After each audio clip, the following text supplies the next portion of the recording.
రాజన్న సిరిసిల్ల జిల్లాలో కలెక్టరేట్ ఎదుట ధర్నాకు దిగారు సిపిఎం నేతలు. డబుల్ బెడ్రూమ్ లబ్ధిదారులుగా ఎంపికై డ్రాలో ఇండ్లు రాని వారికి కాంగ్రెస్ ప్రభుత్వం చేపట్టిన ప్రజాపాలనలో మొదటి ప్రాధాన్యత ఇవ్వాలన్నారు. గత ప్రభుత్వం అనర్హులకు డబుల్ బెడ్రూమ్ ఇచ్చిందన్నారు. రీసర్వే చేసి అర్హులకే డబుల్ బెడ్రూమ్ ఇవ్వాలని డిమాండ్ చేశారు.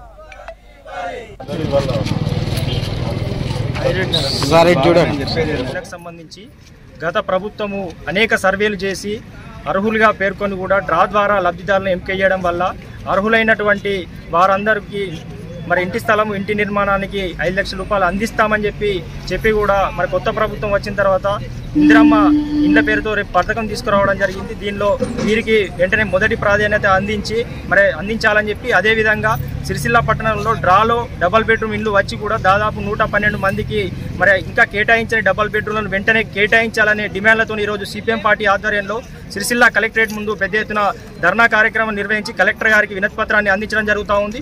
మరి గత టీఆర్ఎస్ ప్రభుత్వంలో మరి ఇల్లు లేని నిరుపేదలకు అందరికీ కూడా ఇల్లు నిర్మించి ఇస్తామని చెప్పి ప్రభుత్వం ప్రకటించింది.